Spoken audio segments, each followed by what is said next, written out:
단비와 같이 하나님의 은혜가 쏟아지는 것을 바라보라고 하는 것입니다. 언제나 우리는 자연 환경을 통해서도 우리들에게 임하시는 우리 주님의 은혜와 사랑을 항상 기억하며 살아가는 우리 모두가 되기를 주의 이름으로 축복합니다. 우리 세상에 있는 모든 것은 힘의 결집으로 살아가죠. 힘이 없으면 거기에 낭패를 당하게 되고 힘이 없으면 외로움을 당하게 될 텐데요. 근데 하나님의 나라는 힘을 빼는 나라예요. 세상의 권력과 또 모든 명예는 힘으로 이루어진 겁니다. 패권이죠. 그러니까 힘을 결집을 사람들이 좋아합니다. 뭉쳐야 산다는 것을 많은 사람들이 생각하게 되는데 그 뭉치는 그 근원이 인간들의 힘들이에요.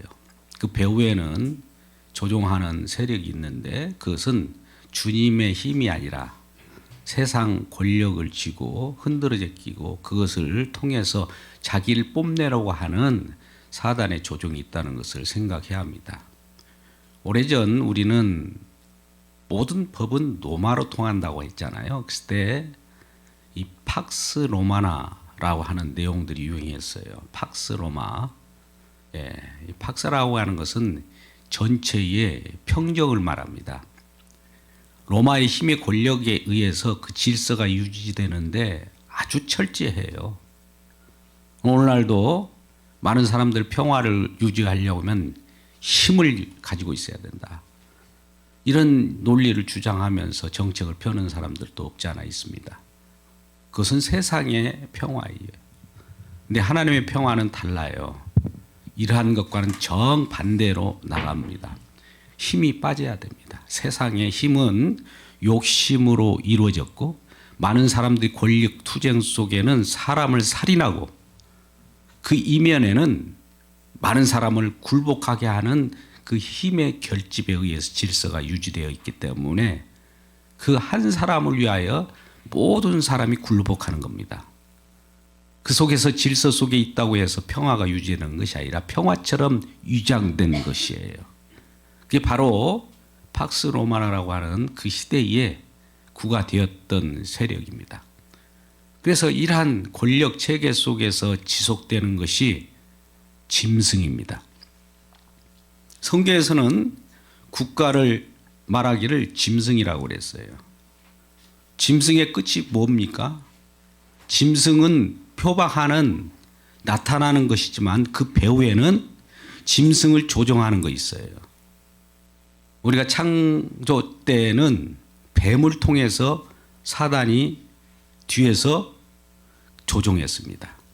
근데 점점 이런 것들이 크게 확대되다 보니 짐승의 나라라고 하는 짐승의 내용들이 나옵니다. 이건 우리가 다니엘서를 잘 보면 많이 나오는데요. 정말 신상과 또 짐승, 바다에서 나오는 그런 내용들, 리오 야단 뭐 이런 내용들이 나오는데 나중에 보니까 궁극적으로 그들이 짐승을 통해서 우리들을 조종했던 사단이었던 거예요.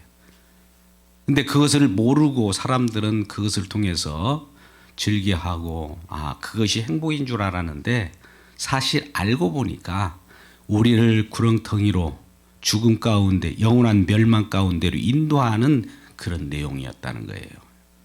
이것을 영적으로 민감하게 우리가 바라보고 진정한 평화, 진정한 샬롬, 진정한 화목, 진정한 화평이 무엇인가를 오늘 같이 살펴보기를 주의 이름으로 축복합니다.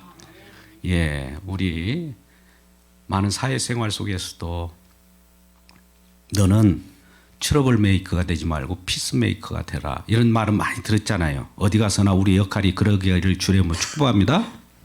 어디 가서 문제를 만드는 사람이 있는가 하면 평화를 또 화평을 유지하는 그런 마음이 있어요. 근데 그것이 세상 사람들도 그러기를 원해요. 근데 예수 그리스도를 믿는 믿음 가운데 있는 이 화평과 평화는 우리 주님이 주시는 평화예요. 그건 뭐가 다르냐? 세상 평화는 아까 같이 힘과 권력에 의해서 질서를 유지하지만 우리 주님의 평화는 주님의 사랑으로 편재된 평화예요. 의식이 다르다는 거예요. 그러면 어떻게 다른가를 오늘 살펴보기를 바라는 겁니다. 자, 오늘 본문 말씀 5장 1절에는 뭐라고 되어 있나요? 5장 1절 말씀. 그러므로 우리가 믿음으로 의롭다 하심을 받았으니. 자, 우리 한국말을 잘 알잖아요. 그러므로라는 건 뭡니까? 뭔가 앞에 무슨 내용이 있었다는 거죠. 그러니까 그러므로 이제 이렇게 저렇게 우리가 이것을 알게 되었다든지 이렇게 하자든지 그런 내용이 나오지 않겠어요? 앞에는 뭐가 나왔다고요? 그러므로 우리가 믿음으로 의롭다 하심을 받았으니. 앞에 우리가 믿음으로 의롭다 함을 받았다는 내용들이 나왔다는 거죠. 이걸 신학적 표현으로 이신칭이라는 거예요. 이신드이그이라는 표현도 하고 믿음으로 말미암아 의롭다 하심을 받았으니. 누가요? 우리가. 이제 그리스도인이 되었다 이 말이에요. 쉽게 말하면 하나님의 자녀가 되었습니다. 하나님의 백성이 되었다 이 말이에요. 이 믿음으로 말미암아 하나님 백성이 되었으므로 이제 어떻게 하자고요? 이제 우리 주 예수 그리스도로 말미암아 하나님과 화평을 누리자. 하나님의 모든 말씀은 그렇게 되어집니다. 화평을 누리자라고 하는 이 하나님 말씀이 화평이 누리게 될 것입니다. 화평을 가지고 함께 누리게 되는 현상이 나타날 것입니다를 표현하는 거예요. 하나님 말씀 그대로 이루어지니까요. 할렐루야. 자, 예수 그리스도를 믿는 믿음 안에 있고 그리스도인이라면 이신칭의를 받은 자로서 이제 이런 일들이 벌어집니다. 이 얘기예요. 어떤 일이 벌어진다고요? 우리 주 예수 그리스도로 말미암아 하나님과 화평이 누리게 되는 일이 벌어진다는 거예요. 할렐루야. 얼마나 즐겁습니까? 그러면 하나님과 화평을 누린다는 것은 뭘 전제로 할까요? 이전에 하나님과 원수되었던 거죠. 하나님과 적대시 되었던 자들이었어요. 어둠이었어요. 우리가. 빛 대신 우리 주님을 바라보면 숨기에 바빴어요. 에덴에서 범죄함으로 말미암아 동산 가운데 숨어 들어갔어요. 심지어 우리가 나타날 때 하나님이 우리를 나무랄까 싶어서 어디론가 피하고 싶은 그런 죄책 가운데 무엇인가 내 자신을 덮어 쓰려고 했어요. 가면이에요. 우리가 이제 페르조나라고 하는 인간, 퍼슨이라는 말이 페르조나에서 나왔다고 했잖아요. 가면을 쓴 존재. 심지어 무화과나무 잎으로 우리 자신을 가리잖아요. 왜 그럴까요? 누가 가리라고 했습니까? 수치심을 느껴요. 왜? 빛을 보니까 어둠이 그 앞에 나타날 수가 없거든요. 그러니까 원수된 관계는 서로 피하고 싶은 생각이 드는 거예요. 우리도 서로 즐거움으로 만나는 결속된 관계 속에서 서로를 그리워하고 만나고 싶은 자가 있는가 하면 무언가는 좀 만나기 싫어하고 외면하고 싶고 피하고 싶은 자 있지 않겠습니까? 하나님마저도 우리가 피하고 싶었다는 거죠. 왜요? 우리가 죄를 지어서 죄가 드러날까 싶어서 죄가 들통날까 싶어서 내 수치심이 들통날까 싶어서 피하고 싶은 거예요. 또 피하다가 내 자신을 가리고 이런 일들이 우리들이 하는 행위라 이거예요. 모든 인간이 그렇게 됩니다. 남 앞에 나타날 때 내 자신을 얼굴을 덕지덕지 사회 속에서 명망이 있는 것처럼 무언가 스펙을 가지고 내 자신을 가리죠. 그래야 좋게 보이니까. 근데 하나님은 그걸 모르실까요? 그 마음의 중심까지도 파악하고 그 포장지를 쫙 찢는 역할을 하셔야 주님 앞에 나갈 수 있어요. 그 일을 우리 스스로 할 수 있습니까? 아니에요. 하나님이 해주십니다. 그것도 하나님이 해주시니까 얼마나 감사해요. 내 스스로를 찢을 수가 없으니 우리 주님께서 개입하시는 거예요. 그래서 그 찢어지는 가운데 하나님과 함께 그 결속할 수 있는 길을 열어준 거예요. 물론 우리는 이것을 장차 나타날 예수 그리스도께서 직접 희생 제물로 드리짐으로 말미암아 휘장이 위로부터 아래로 찢어지는 형사가 나타나잖아요.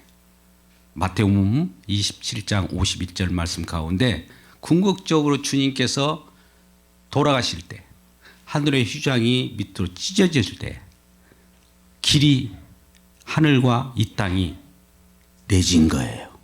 그러니까 아버지 앞에 갈 수 있는, 하나님 앞에 같이 화평할 수 있는 길이 열린 거예요. 그래서 이제 화평이 이루어졌다. 평화가 이루어졌다. 샬롬이 이루어졌다는 거죠. 우리가 이 인사할 때 샬롬 이런 인사를 많이 하지 않습니까? 이거는 이제 우리 샬롬이라고 하는 용어가 뭐 헬라어 에이레네라는 표현인데요. 샬롬이라는 그러한 인사를 많이 하는 이유도 그동안에 화평하지 못했다는 거예요. 하나님과 원수된 관계, 또 하나님을 제대로 섬기지 못해서 숨어 다니는 관계 속에서 주님과 함께 결합될 때 우리 마음은 평화가 오고 이제 한숨이 쉬어지는 안식을 누리게 되는 거예요. 안식을 누리시기를 주의 이름으로 축원합니다. 우리는 행복과 안식을 구분해야 돼요. 세상 사람들은 행복을 추구하잖아요. 행복은 자기 만족이에요. 자기 욕심이 이루어질 때, 자기 소원이 이루어졌을 때 행복을 누리지만 예수 그리스도는 안식을 회복하는 겁니다. 하나님과 관계가 회복되는 것이 진정한 평화고 안식이고 궁극적으로 하나님께서 우리에게 주시고자 하는 행복이에요. 그러니까 우리가 생각하는 행복과 하나님이 주시는 행복은 달라요. 우리는 주인과 함께 결합될 때 관계 속에서 행복을 누리는 거예요. 우리는 많은 재물을 쌓아놓고 행복을 누릴 것 같잖아요. 근데 하나님께서는 그것이 행복이 아니라 하나님과의 화평을 누릴 때 행복이고 이웃 간의 가족 간의 관계가 점점 사랑 관계 속에서 좁혀지고 관계 속에서 기쁨을 누리는 것을 행복이라고 하는 겁니다. 이러한 관계 속에서 사랑 관계 속에서 행복을 누리는 모든 가정 되기를 바랍니다. 관계예요, 관계. 관계라고 하는 것이니까 여러분 뭔가 엮이는 것이 필요해요. 원수와 엮이는 것이 아니라 진정한 주님과 엮여야 되고 가족이 엮여야 되고 엮이는 것을 제가 언약이라는 표현을 했어요. 엮이는 표현이 언약, 관계, 서로 이렇게 계약, 언약, 서로 관계를 맺는 것을 이제 우리는 하나님께서 이 땅에 개입해 들어와서 관계를 맺으려고 그래요. 하나님이 말씀으로 관계를 맺는 거예요. 말씀으로 간섭해서 나와 너와 관계를 좀 갖기를 원한다. 이제는 원수된 관계였는데 이제 가장 가까운 관계를 맺기를 원한다. 이런 내용이 언약으로 나타나요. 그럼 관계를 계속 지속하기 위해서는 우리 속에 있는 잘못된 것들이 드러나서 우리 주님의 덮어주심으로 우리 주님의 용서하심이 계속 진행되게 됩니다. 그 속에서 우리는 샬롬과 에레네의 축복이 우리에게 주어지는 겁니다. 그래서 우리 주님께 나갈 때 그동안에 그러므로 너희가 이 믿음으로 말미암아 의롭게 되어서 이제 그리스도인이 되었으므로 이제 주님과의 관계가 이제 바르게 되었고 소통하는 관계가 되었고 서로 화평의 관계를 유지되게 되었으니 화평을 누리라는 거예요. 화평을 누리면 얼마나 우리에는 마음에 즐거움이 옵니까? 그래서 1절에서는 이러한 기쁨을 누리라는 거예요. 우리 기쁨을 누려요? 뭐가 너무 긴장하지 말고 이제 주님과의 관계가 이미 터인 관계 속에 있기 때문에 이제 우리 주님 앞에 나아갈 때에도 은혜의 보좌 앞에 담대히 나아갈지니라. 히브리서는 그렇게 표현하고 있어요. 이전에는 주님 앞에 나갈 수가 없었어요. 여러 가지 칸막이가 있었잖아요. 구약 성경을 보면 성막을 우리가 생각해 볼 수 있어요. 성전 뜰, 성막 안, 또 지성소까지 들어갈 수가 없잖아요. 지성소에 계신 하나님을 우리가 아련할 수가 있어요? 없어요. 누군가 희생이 되어야 한 칸 더 들어가고 희생이 되어야 한 칸 더 들어가고 궁극적으로 피를 흘려야만이 하나님을 만날 수 있었단 말이에요. 근데 이제 피를 흘리는 모든 것들이 다 그로 말미암아 주님의 희생으로 말미암아 주님으로 말미암아 이루어졌기 때문에 이제는 담대히 나갈 수 있다는 거예요. 은혜의 보좌 앞에 오늘 예배 가운데 담대히 나오셨기 때문에 이와 같이 주님의 은혜를 받는 거 아니겠습니까? 예, 이러한 담대함을 갖기를 주의 이름으로 축복합니다. 그렇다면 이러한 담대함이 이제 우리에게 주어질 때 우리에게는 환난 중에 여러분 환난 중에 인내 중에 연단 중에 소망을 갖게 합니다. 우리 주님이 주시는 이 그리스도인으로서는 하나님이 주시는 은혜가 있고 믿음이 있는데요. 그것이 그리스도로 말미암아 우리에게 와 있어요. 기독교인들은 다 와 있습니다. 그런데 그런 자들이 이제 어떻게 살아가느냐? 아까 화평을 누리는 기쁨으로 살아간다고 했는데 두 번째는 이 환난 중에도 인내를 통해서 또 연단을 통해서 소망을 바라보게 합니다. 자, 환난을 즐거워하라가 아니라 환난 중에도 즐거워할 수 있도록 우리들에게 믿음을 주신 거예요. 우리 속에 왜 이러한 즐거움을 어떻게 맛보느냐? 그냥 즐거움만 순수하게 있는 것이 아니라 환난 중에 즐거움이 있는 거예요. 이게 하나님의 묘미예요. 하나님의 지혜입니다. 우리는 어려움이 없고 편안한 것이 즐거움으로 착각하잖아요. 우리 생각이 그래요. 누구라도 그렇게 생각할 거예요. 아이고 골치 아픈 거 어려움 없으면 그냥 편안함만 가져다 주면 등 따스고 배부른 이것이 행복이라고 착각하잖아요. 우리 모두가 그걸 또 강구하잖아요. 그런데 성경에서 말씀하는 것은 환난 중에도 즐거워하나니. 그러니까 환난을 보면서 우리는 그걸 환난 중에도 환난을 즐거워하는 것이 아니라 환난이 우리에게 닥쳐와요. 그 가운데 즐거움이 있다는 거예요. 두 가지 결이. 왜 그럴까요? 현실적으로 우리가 이 세상을 살아가고 있어요. 이 세상은 지금 곧 있으면 사라져 버릴 거예요. 그러니까 여러 가지 흐르는 모든 내용들이 죽음으로 흘러가는 죽음의 바다가 지금 흘러가고 있어요. 그 속에서 구원받은 백성으로서 환난을 찾아보면서도 환난 중에도 이제 우리는 기뻐한다. 환난 중에서도 저 속에서 우리는 죽어갔었는데 거기서 건진받았기 때문에 얼마나 기뻐하냐 이거예요. 환난을 모르면 즐거움을 모르는 거예요. 이걸 우리는 이제 모든 언어, 기호, 우리의 말하는 모든 것은 짝이 있어요. 이 짝은 푸른 것이 있으면 빨간 것이 있음으로써 우리가 인식을 해요. 파란 신호등이 있어야 빨간 신호등의 의미를 알잖아요. 일방적으로 푸른 신호등만 있으면 수도바라든지 질주하라는지 모르잖아요. 모든 말씀은 그렇게 되어 있단 말이죠. 환난과 즐거움. 또 그러면 구원은 뭘까요? 제가 심판이 있어야 구원이 있는 거예요. 심판 중에 구원이에요. 우리 주님은 동시에 이걸 감행합니다. 자, 천국은 그러면 뭐가 있어야 될까요? 천국이 있으려면 지옥과 천국이 같이 가는 거예요. 하나님이 이걸 동일시하는 거예요. 하늘과 땅을 또 어둠과 빛을 나누는 일을 벌이잖아요. 두 가지가 동시에 일어나는 것이 하나님의 일이에요. 하나만 일어나지 않습니다. 그러니까 우리는 환난 중에 즐거워하라는 것은 환난 중에 즐거워하는 일이 벌어진다는 거예요. 우리 주변에 많은 어려움이 우리에게 닥친다 할지라도 주님이 하신 일이 있을 거예요. 너 어렵지? 어려운 중에서 내가 너한테 꼭 준 것이 있어.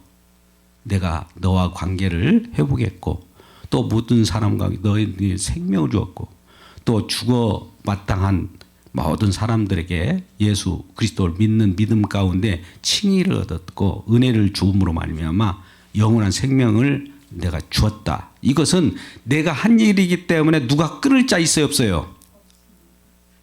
우리 주님이 하신 일을 누가 말릴 사람이 있습니까 없습니까?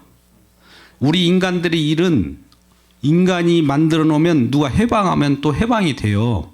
근데 하나님의 하신 일은 절대 변개가 안 됩니다. 하나님의 일은 끝장을 보기 때문에 변하지도 않고 그대로 이루어져요. 우리를 의롭다 하신 이가 누구냐 이게요. 우리 주님이 우리를 의롭다 하시는데 누가 너를 정죄할 자가 있느냐 이거죠. 우리 주님이 하셨어요. 그 관계도 회복된 것도 우리 주님이 하셨어요. 근데 또 멀어지게 할 수는 없는 거예요. 이미 한번 결속된 것은 우리 주님께서 이미 우리 사랑 관계 속에 끈을 묶어버렸기 때문에 이걸 끊을 자 없다. 로마서 8장 39절 말씀. 어떤 피조물이라도 하나님 관계 속에서 우리를 끊을 자 없다.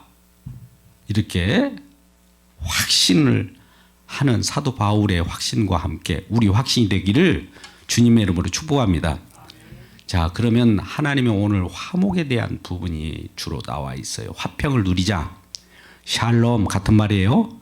평강, 평안 등등. 그러면 이런 일들이 구약에서는 어디에 나왔을까요? 우리가 레위기 보면 1장에서 10장까지 보면 제사들이 있잖아요. 제사. 하나님께 나아가는 방법은 제사를 드림으로 나가요. 그냥 못 나가죠. 하나님이 실존 앞에 우리가 서면은 우리는 즉사하죠. 그건 거룩한 분이고 우리는 속된 자이거든요. 그러니까 그러한 하나님 앞에 나아가는 방법 중에 여러 제사들이 있는데 우리가 오늘 화목에 관한 화목제에 대한 제사가 있는 걸 알죠? 화목제 아시죠? 화목이 뭡니까? 하나님 앞에 하나님 앞에 제물이 드려지는데 제물이 드려지고 나서 정말 처절하게 드려지고 불태워지는 가운데 그 화목제물을 다시 제사장과 더불어서 같이 나누는 거예요. 먹을 수 있는 거예요. 짐승이 제물이 드려졌는데 제물을 다시 나눌 수 있는 그러한 제물은 화목제물이에요. 자, 우리 화목제물 대신 우리 주님이 직접 드려졌어요. 우리 주님은 드려짐과 동시에 하나님 아버지께 드려짐과 동시에 하나님 아버지께서 또 우리에게 허락하신 거예요. 그 화목제물을 우리에게 다시 돌려주었어요. 같이 나누라고. 즉 아버지 하나님께서는 예수 그리스도를 희생제물로 받으셨어요. 받은 다음에 다시 우리에게 돌려주어서 그 살과 피를 나누게 하십니다. 할렐루야. 우리가 이제 4월 9일 날 성찬식을 할 텐데요. 우리가 살을 먹고 피를 하나님의 그 언약의 피를 마시는 것은 화목제물 대신 그분의 화목을 우리가 직접 다시 재현하면서 성령께서 그것을 집전하게 됩니다. 우리는 요한일서 4장 10절 말씀 가운데 보면 하나님의 사랑이 이렇게 나타난 바 되었다고 하는데 이 사랑이 바로 화목제물이라는 거예요. 자, 사랑은 화목제물입니다. 할렐루야. 화목이라고 하는 것은 제물이 화목하게 하기 위하여 제물이 됐다는 거예요. 그분의 희생 때문에 우리가 하나님께 나아갈 길이 있었고 하나님과 화목이 되었고 또 이웃과 하나가 화목된 우리가 서로 화목되자라는 거예요. 우리가 주님의 희생 제물을 먹고 마시며 살과 피를 먹고 마시는 자로서 이제 이웃들과도 하나가 되는 거고 화목되는 역사를 만들어가는 것이 이 세상의 평화라는 거예요. 세상들의 평화하고 달라요. 우리 주님께서 이루신 일 때문에 우리 주님께서 희생제물로 드리는 십자가의 그 사랑 때문에 이제 우리는 화목제물로서 드려진 예수 그리스도를 서로 나누고 화목제물을 먹고 마시면서 평화를 누리라는 거예요. 이게 하나님의 사랑이라는 거죠. 오늘 로마서 5장 5절 말씀을 보시죠. 이 사랑이 어떻게 우리에게 부음받았는지 5절 말씀을 읽겠습니다. 소망이 우리를 부끄럽게 하지 아니함은 우리에게 주신 성령으로 말미암아 하나님 사랑이 우리 마음에 부음받음이니. 자, 이 말은 아까 이런 내용이 있었어요. 환난 중에도 인내 중에도 연단 중에 소망을 바라보라고 하는 게 소망이 뭐냐? 이미 주님께서 우리들에게 성령을 통해서 확실하게 매듭진 거 있어요. 누구도 그걸 끊을 수 없어요. 이미 주님께서 하신 일을 누가 그걸 건들겠어요. 이미 확정된 겁니다. 이 확정된 사랑이 그리스도로 말미암아 오늘 성령으로 말미암아 우리 하나님의 사랑이 우리에게 이제 부어져요. 사랑이 우리에게 주어진단 말이죠. 이 사랑이 아까 같이 화목제물 되었던 그 내용을 가지고 우리 속에 부어지면 그 하나님의 사랑이 우리 마음에 부어졌다고 했잖아요. 하나님의 사랑이 우리 마음 가운데 부어지면 그 하나님 사랑 속에는 뭐가 들어있어요? 화목제물이 들어있어요. 예수 그리스도가 들어있다고요. 우리 주님의 사랑이 우리에게 부음바 되면 우리 속에는 그 예수 그리스도의 십자가에 화목제물이 들어있는 거예요. 그럼 날마다 그것이 작용할 거 아니겠습니까? 내 속에 있는 많은 여러 내용들 중에 주님의 화목제물 되는 그 사랑이 많은 사람들, 주변 사람들을 화목하게 하는 그 역할을 하도록 우리 속에 부음받은 거예요. 그래서 하나님의 사랑이 성령으로 말미암아 성령을 받으면 우리들은 그리스도의 사람으로서 사랑이 부어져요.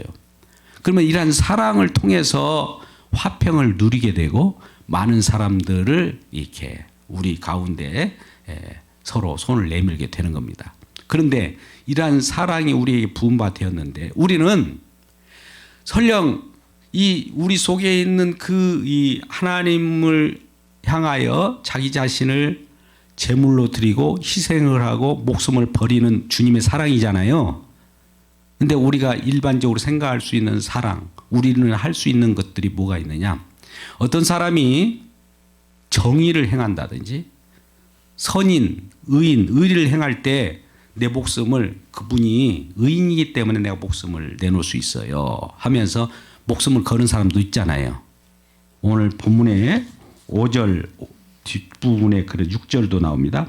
5절, 6절, 7절에 의인을 위하여 죽은 자가 쉽지 않고 선인을 위하여 용감히 죽는 자가 혹 있거니와.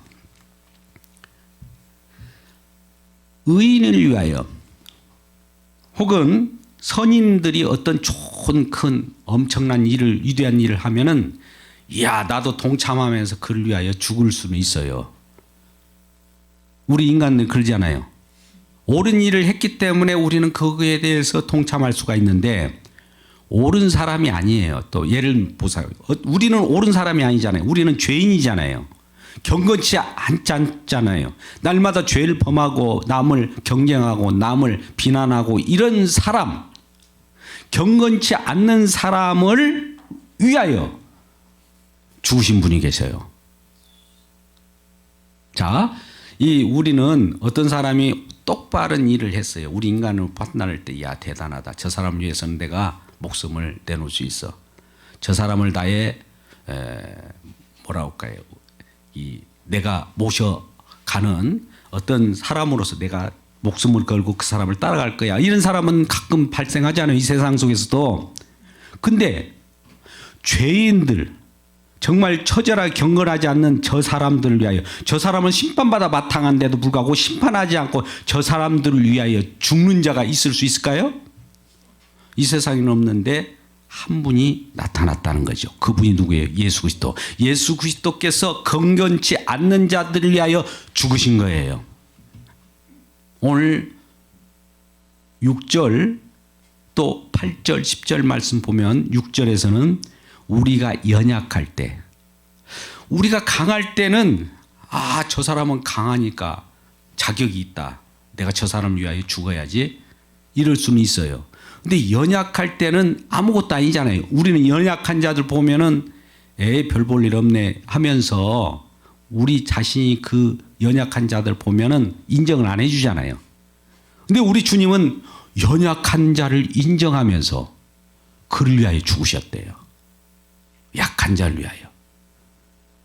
또 우리가 이 하나님이 우리가 죄인 되었을 때, 죄인인데 죄인을 위하여 죽었대요.